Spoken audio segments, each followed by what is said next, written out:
Assalamualaikum, selamat pagi. Sekali lagi bersama-sama dengan Dr. Zil untuk resepi sarapan pagi. Hari ini kita masak special sikit lah. Hujung minggu lah katanya ya. Nasi lemak. Okey. So ini adalah bahan-bahan untuk buat nasi lemak. Okey, kemudian baru kita tunjukkan pula bahan-bahan untuk buat sambalnya. Okey. Jadi beras ya, beras. Beras ni saya guna 5 pot lah. Okey, 5 pot bekas yang saya guna ni lebih kurang besar ni lah. Kemudian santan. Santan ni terpulang lah santan apa yang anda nak guna. Santan kara ke, santan ayam ke, mana-mana je lah ya. Nak guna santan perah pun lagi sedap. Okey, sesudah besar minyak masak, sedikit garam dan halia serta bawang merah. Kenapa tak guna daun pandan? Kita guna apa yang ada dalam rumah kita je lah, seperti biasa. Okey, jom ke dapur. Basuh beras bersih-bersih.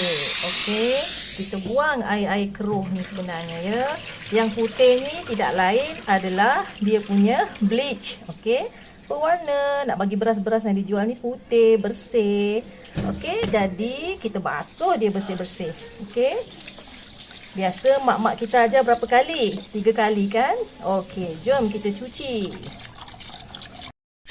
Asah pisau dulu. Pakai anak lesung batu je asal pisau ni. Pisau kena tajam.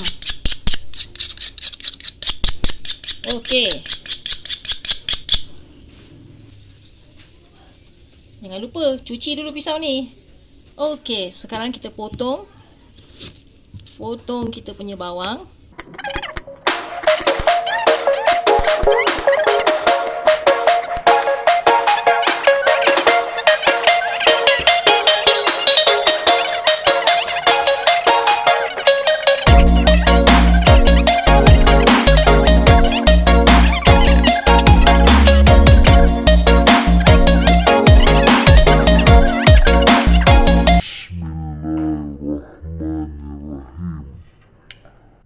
Minyak ni option ya, kalau nak masuk-masuk, tak nak masuk tak apa. Tapi macam saya masuk sebab saya nak nasi lemak saya macam berkilat-kilat sikit, berminyak-minyak sikit. Okey. Dan garam. Garam ni mesti ya.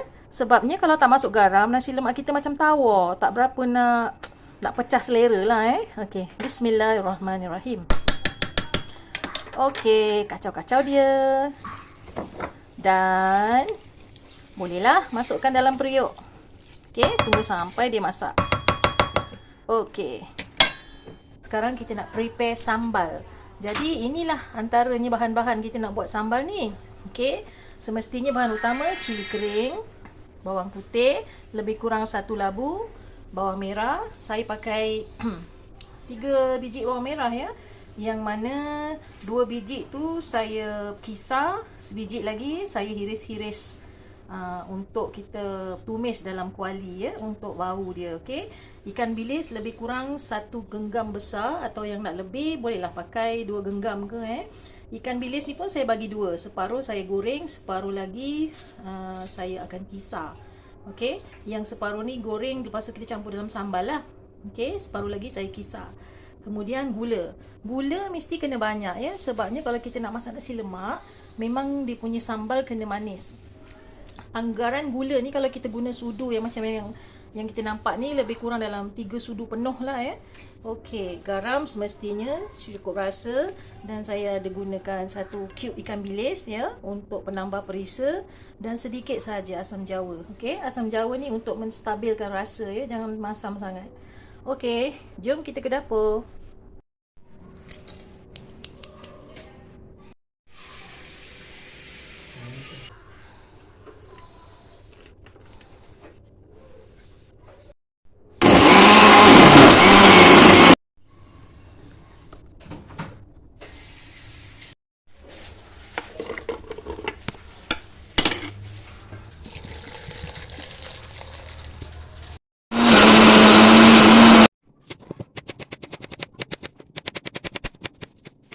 Ya, bismillahirrahmanirrahim.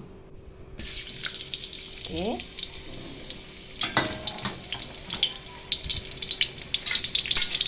Terbit dah bau dia.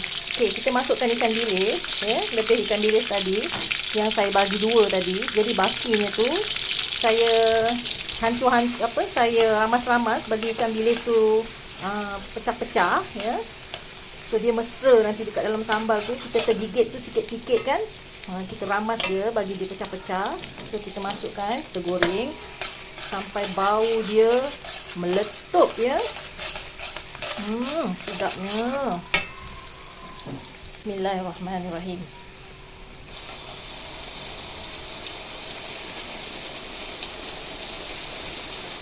Kenapa tak masukkan sekali dengan sambal dia, cili kisar tadi? Ni pun salah satu petua nak masak sambal ni. Okey, ada setengahnya dia mesin sekali bawang-bawang ni dengan sambal. Boleh. Tapi petua saya ya, saya akan garingkan dulu bawang-bawang ni. Bila dia dah garing ya, baru kita masukkan cili. Ini kerana sambal yang kita masak ni nanti akan lebih garing cilinya. Dan kita boleh masak lebih cepat lah. Okay. So kita garingkan dulu kita punya bawang-bawang ni lah. Okay. So kita punya bawang pun dah garing. Macam mana nak tahu ya dia dah garing? Nampak tak bubble dia banyak kan? Bubble-bubble minyak tu. Kemudian kita boleh nampak permukaan atas dia penuh dengan minyak. Dia macam berlenang minyak. Maknanya dia dah garing. So kita masukkan cili kisar tadi. Bismillahirrahmanirrahim.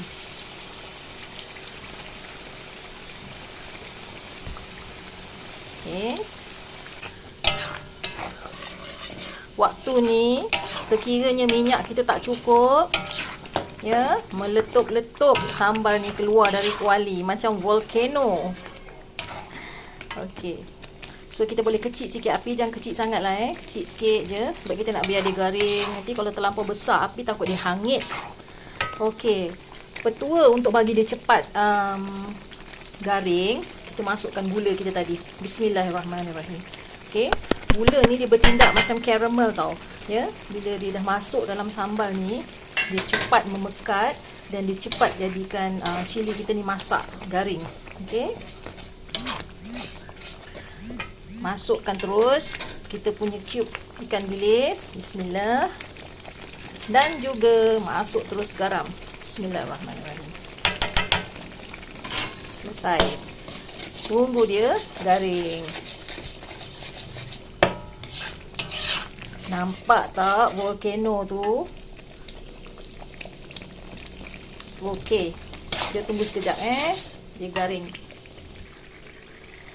Wah, nampak tu minyak dia dah terbit dekat permukaan. Kita dah nampak dah bubble-bubble minyak tu meletup-letup. Volcano dia pun meletus sampai ke dinding. Nampak tu? Ni bukan selekeh tau. Memang macam ni adatnya kalau kita masak sambal. Tengok, warna dia pun dah bertukar sedikit gelap kan, macam merun tadi, merah menyenggor kan, merah ke darah tadi kan. Sekarang dia dah jadi warna merun.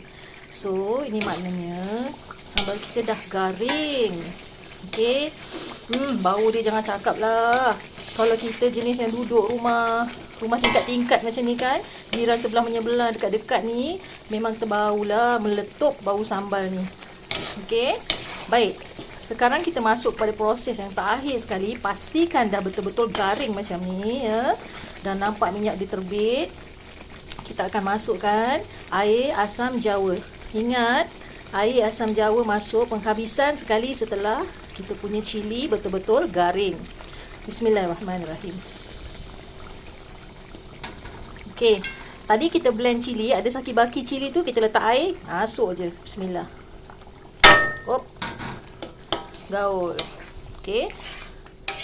Tadi sambal kita macam melikat kan? So kita masukkan air ni. So kita tunggu lagi 5 minit baru cantik dia punya kecairan tu. Okey. Waktu macam ni dah boleh lah kalau kita nak ambil sudu, nak rasa. Okey. Pastikan sambal kita tu ada rasa manis, ada lemak, ada masin. Okey. Kalau tak rasa masam-masam pun tak apa. Asam jawa tu sekadar nak bagi kita punya sambal ni rasanya lagi balance. Ya, ada beza kalau kita tak letak asam jawa dengan letak asam jawa. Okey, letak sikit aja nak bagi dia balance ya. Asam garam kehidupan lah katanya ya. Okey. So kita tunggu dia betul-betul masak. Okey.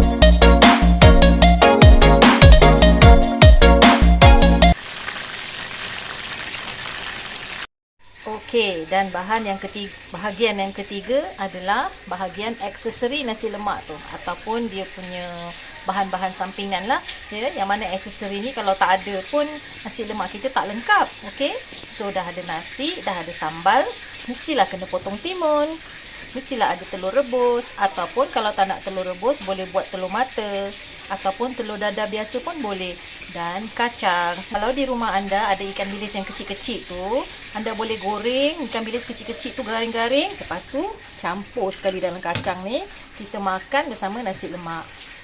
Okey, rebus telur.